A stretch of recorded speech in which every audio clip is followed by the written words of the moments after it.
Welcome to Adventures with Dice. I am Rob and I am your host for these videos. Today we're going to be talking about equipment, gear, provisions in Old Swords Reign. Now, this is not going to be a super long video because, well, a lot of this stuff is the same across most of these D&D style games. However, I'm going to highlight some very important parts that are in the book. Things that you need to know. Now, before I do that, indulge me for just a few seconds as I do some shameless self-promotion. If you like the kind of videos that I'm putting out, please hit a like. Yes, we all know what it does for the algorithm, or at least we think we know what it does for the algorithm. However, more importantly, what it does is it lets me know that you engaged with a video and you liked the content, and therefore helps me determine what kind of content to do going forward. So I want to put out videos that you guys and gals like. So if you like the videos, then that helps me know what kind of content to work towards. Also, if you'd like to help support the channel, links are in the description for my Patreon. It's $1 a month. You get everything I put up, whether it's cards, RPG monsters, whatever. You also get early access to my videos. For instance, the video you're watching now, which went live on a Friday morning, my patrons got on Monday or Tuesday, I think. So they've had it for about a week, but they've got to see it. If you'd like to have something less committal and still help out the channel, you can hit the Amazon wish list link, and there's plenty of stuff there that is on the wish list that you can purchase that will help the channel. It will help me with running games, doing research for videos, so on and so forth. And, well, there you go. You know how it works. So moving right along, let's get into equipment in Old Swords Reign. Old Swords Reign is a version of D&D, so most of this is going to be pretty common. You will find that coinage is just copper, silver, and gold. And yes, if you wanted to, you could add in platinum and electrum, but you don't have to. You can run the game just fine off of copper, silver, and gold. It has a page on selling treasure, how to gauge that. It has a page on armor, how to use your armor, if you're whatever armor you're proficient with, gaining your proficiency bonus while using it, stealth and shields, light, medium, and heavy armors, donning and doffing armor, so taking on, putting on, taking off armor, and how long it takes. And there's a chart in the book that tells you all of this.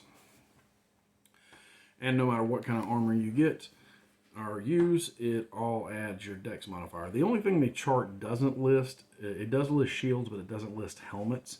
And I personally add helmets in, giving a +1 to AC. Just something I like to do. There's an optional rule for how to handle sleeping in armor, which a lot of players I've seen tend to gloss over. There is a section on weapon proficiencies, weapon categories, weapon properties like ammunition, finesse, heavy, light, range, reach, thrown, two-handed, or versatile. And then we have a section on improvised weapons and silvered weapons. Most of this is pretty standard fare for any of your 5th ed D&D or your old school games. They're all pretty much the same. Most of them do the same damage, same properties. So nothing really, reinventing the wheel here. Nothing super new. However, it is worth saying that if there's a weapon that you want that's not in here, because it's all pretty much the same, it's very easy to translate that weapon over. For instance, I had to translate over whips because there was no whip listed in the book. And I have leaders from my Famir group that the models have whips, so I wanted to use whips. I just went to the 5th ed book, pulled the information for the damage for the whip, gave it reach, so it has a 5-foot reach, and there you go. Easy peasy. Simple as that. Barely an inconvenience. to steal from another YouTuber. You have a list of basic adventuring gear. I'll just read down the list. 10-foot poles, iron spikes, 3 stakes and a mallet, 50-foot of rope, arcane focus, backpack, flask of oil, holy water, lantern, large sack, potion of healing, provisions, 10 of them, silver holy symbol, silver mirror, let's see, small sack, spell book, steel mirror, thieves' tools, torches, 6 of them, water skin or wine skin, a quart of wine, wolf's bane, a bunch of it, and a wooden holy symbol. This is by no means not an exhaustive list. It's enough to suffice. It's enough to play the game. I do it every week. I run this game weekly, and it's been just fine. Now, that being said, there are other OSR games out there that have more extensive adventuring gear list. Basic Fantasy has a really large one. In fact, they have a whole book dedicated to gear, I believe. So you can easily use any of that stuff in Old Sword's Reign if you want to. So gear is not really an option. It's again standard fare across D&D. You have a chart in here for prices and properties of transports, tack, and harness. And that's pretty much it for equipment. Now, the thing that I wanted to focus on in this video, and I'm still not going to focus and tell everything about it because part of it has to do with wilderness exploration, is provisions.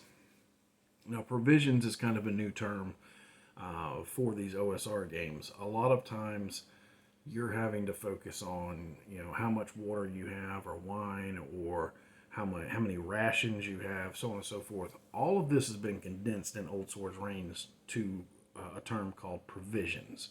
And provisions represent water, food, medical supplies, bandages, so on and so forth. And the reason for that is because it is an expendable resource that you need to keep up with.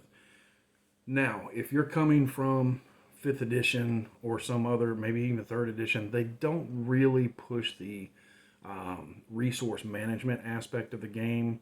And this is where your old school games are going to have more in common with this, because this does push resource management, but it simplifies everything into just provisions. How many provisions do you have? 10 gold gets you 10 provisions, which takes up 1 item slot on your character sheet.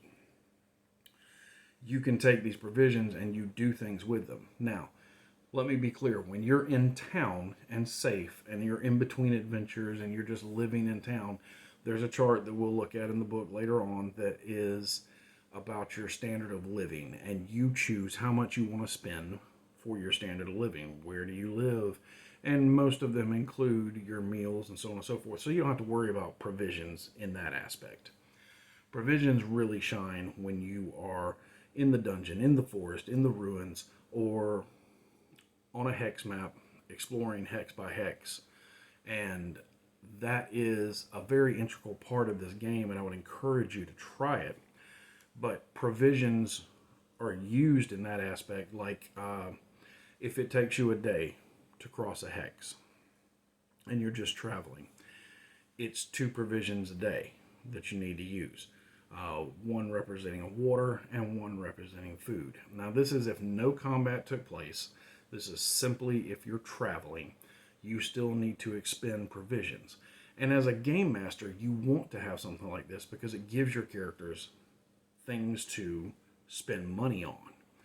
And all this money is great that you get from adventuring unless you have nothing to spend it on. And this is just one more. It's a resource that you constantly have to refill, because when you're traveling, you need to account for food and water. Now, provisions are also useful in combat. Like I talked about in my combat video and my general rules video, when you take a breather after a combat to regain hit points, you have to spend 1 provision to do it. If you don't, then you only get back, I think, the minimum, which is like 1 hit point. But if you expend the provision, then you get back a D4 plus your con, so on and so forth. And that represents, taking a break, getting a bite to eat, getting some water, using bandages or healing salves or whatever you have to patch your character up. So provisions again become important at the ends of combat, and it's something that you want your characters to have. There's also a way for them to get provisions during wilderness exploration. They can hunt, fish, forage, find water. They can do all these things as actions, which we will go over in that video.